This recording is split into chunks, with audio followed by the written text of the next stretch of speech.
Olá, super mega aluno, que daqui a nada será um estudante da faculdade. Subscreva-se no canal, deixe o seu gosto, porque eu sei que dessa aula de gostar, juntos vamos resolver o exame de Biologia da Universidade Pedagógica, da Universidade Pungo, Universidade de Licungo e Universidade Rovuma. Por favor, preste atenção, não deixe que essa oportunidade te ultrapasse, porque juntos vamos desvendar o exame. Vamos direto para a questão. O número 1 diz o seguinte: a partir da análise de desenho, qual desenho? Este desenho aqui refere-se a este desenho. Pode-se afirmar que se trata de uma célula. O número 1 representa, o número 2 corresponde e o número 3 refere-se a uma estrutura responsável por. Ok. Para identificar se é uma célula animal ou uma célula vegetal ou uma célula animal, primeiro você deve lembrar da diferença que existe entre uma célula animal e uma célula vegetal. Lembre-se que a célula vegetal apresenta o cloroplasto e apresenta uma parede celular. Esta é a parede celular e o cloroplasto, que é essa estrutura do número 2. E a célula animal não apresenta essas coisas. Então, teremos que tirar a opção B e a opção C, que fala de uma célula animal, pois esta é uma célula vegetal porque apresenta essa estrutura aqui, que é o cloroplasto. Não é mitocôndria? Não é mitocôndria. Mitocôndria é essa estrutura. Como diferenciar? O cloroplasto apresenta essas coisas que vê-se de forma tubular, que de perto parecem moedas colocadas amontoadas, né? Chamam-se grana, tilacoides, se encontram-se nos tilacoides e chamam-se grana. Ok, é uma célula vegetal? Seria. Trata-se de uma célula vegetal, o número 1. O número 1 é qual? O número 1 é este. Essa estrutura aqui, ou esse órgão, que dá continuidade a essa estrutura que é o núcleo, chama-se retículo endoplasmático. Então, observando as nossas opções, temos aqui retículo endoplasmático, aqui temos retículo endoplasmático. Então, ainda são idênticas. Depois dizem, o número 2 corresponde, o número 2 é este. Nós já respondemos que corresponde ao quê? Ao cloroplasto. Então, D é que diz que é cloroplasto, não mitocôndria. Ok. Depois disse, e o número 3 refere-se à estrutura responsável por. Lógico, o número 3 refere-se à estrutura, esse é o nucleolo, a estrutura responsável por organizar os ribossomas. Os ribossomas são esses pontinhos que encontramos em volta do núcleo. Então, a opção correta seria a opção D. Esta seria a opção correta. Certo. Podemos passar para o número 2. O que diz o número 2? O número 2 diz: observe a estrutura ao lado e é correto afirmar que, primeiro, essas estruturas ao lado, teremos que identificar essa estrutura aqui, é isso que eu estava a referir no número anterior, que parecem moedas amontoadas em forma tubular.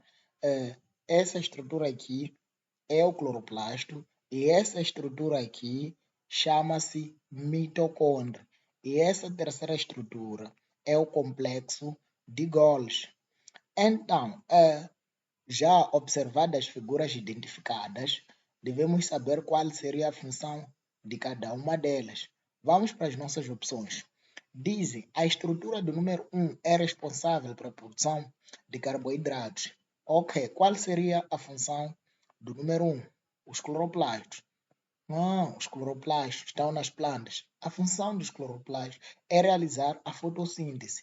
E na fotossíntese, um dos produtos da fotossíntese é a glicose. E a glicose é um carboidrato. Então, podemos afirmar que a estrutura do número 1 é responsável pela produção dos carboidratos.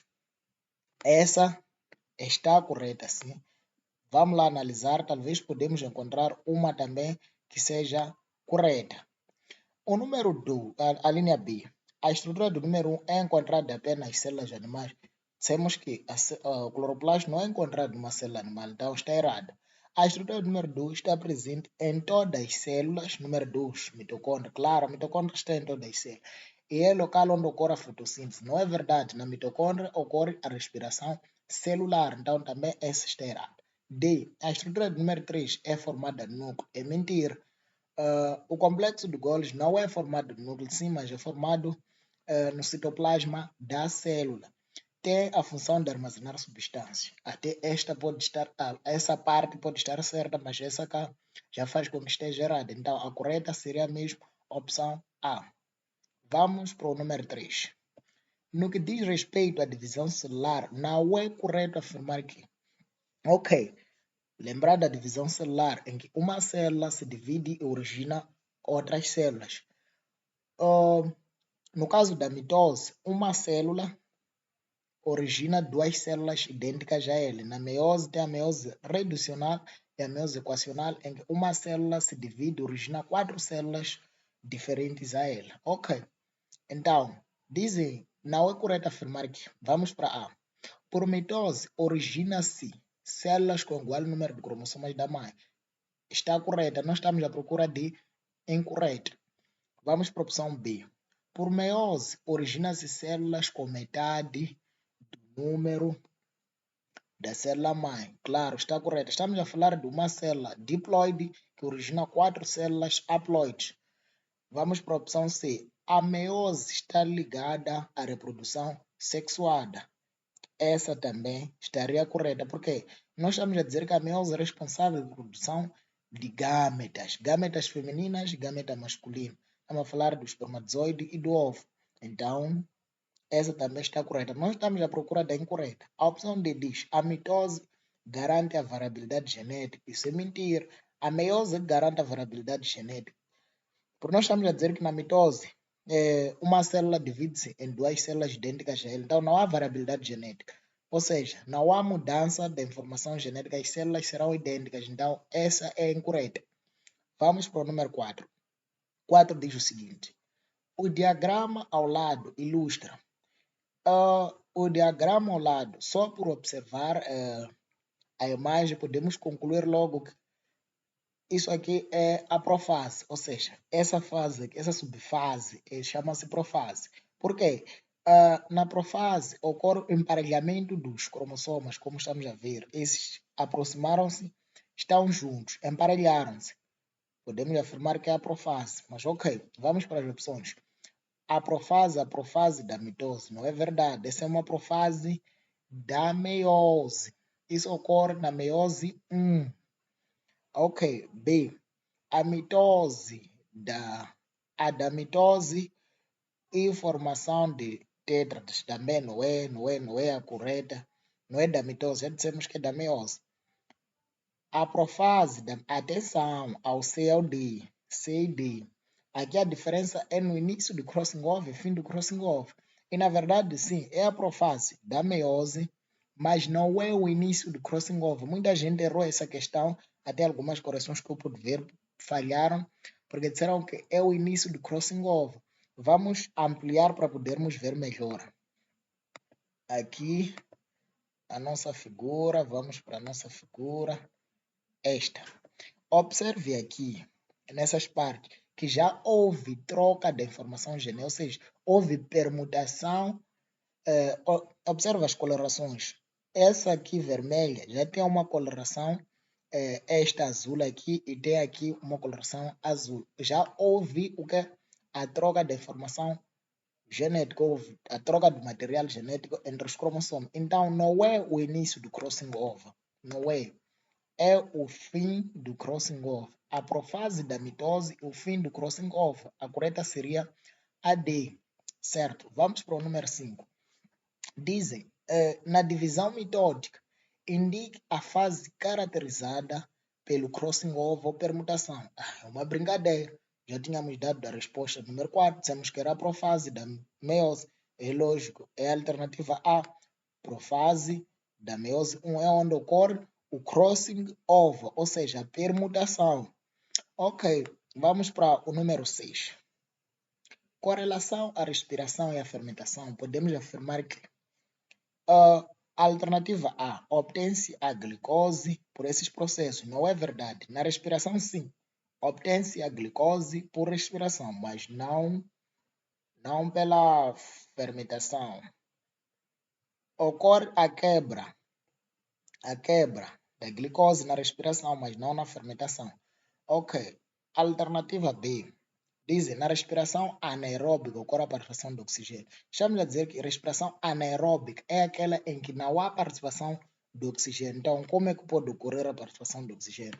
Quando se diz ana, significa não entra oxigênio. Anaeróbica não entra oxigênio. Então, essa está errada também. Em ambos os processos, a formação do ácido pirúvico, essa é a correta. E, na verdade, no final dos dois processos, há formação do ácido pirúvico. Vamos lá ver o que diz. A respiração aeróbica produz menos ATP, que é a fermentação. É mentira. Na respiração anaeróbica, produz uma coisa de 36 a 38 moléculas de ATP. E na fermentação, produz-se 2 moléculas. Então, não seria verdade que na respiração aeróbica produz-se menos moléculas de ATP. Então, correta mesmo é C. Ok, diz um cordão, um códon, como costumam escrever no livro, códon em inglês. Um cordão é um triplo, ou seja, são 3 nucleotídeos, ou seja, 3 nucleotídeos daquelas letras guanina, citosina, timina, 3 nucleotídeos, são 3 nucleotídeos de ADN, ou seja, de DNA. A correta seria esse. O conjunto de 3 são 3 que codificam os aminoácidos. 3, 3, 3, 3, 3, 3, 3, 3. Vão entre seriam um tripleto porque são 3, 3, 3 de ADN. As outras estão erradas. Vamos para o número 8. Nas células eucarióticas, a transcrição do ADN ou do DNA, como escreveram, ocorre. Dizemos que a informação genética é guardada onde? É guardada no núcleo. No núcleo. Então, a transcrição do ADN ocorre no núcleo. É lá onde estão os ribossomas. Ok, vamos para o número 9. O que determina o grupo sanguíneo B é o. Quando fala-se do que determina o grupo sanguíneo, estamos a falar dos antigênios. O que faz com que um grupo seja aquele grupo é o antigênio. E nesse caso é o antigênio B.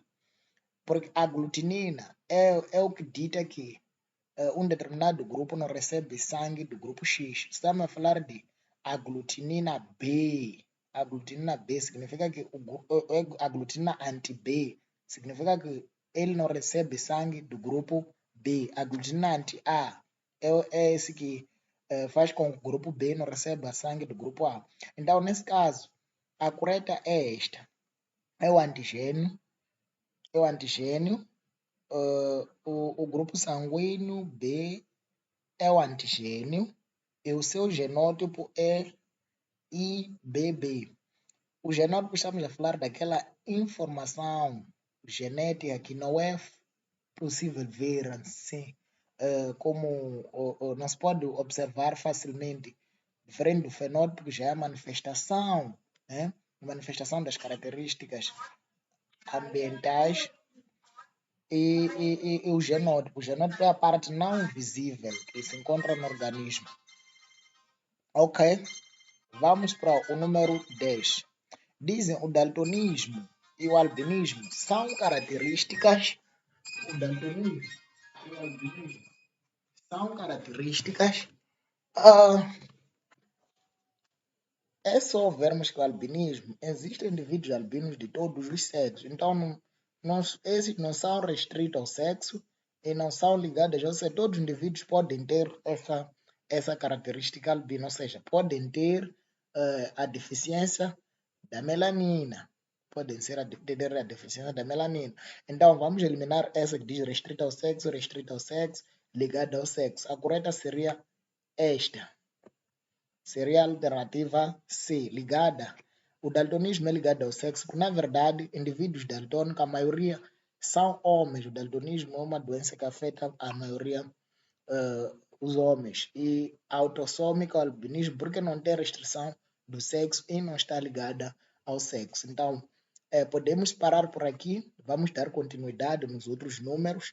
No próximo vídeo é só não perder, subscreva-se para não perder a outra resolução que vai partir de 11 até 20.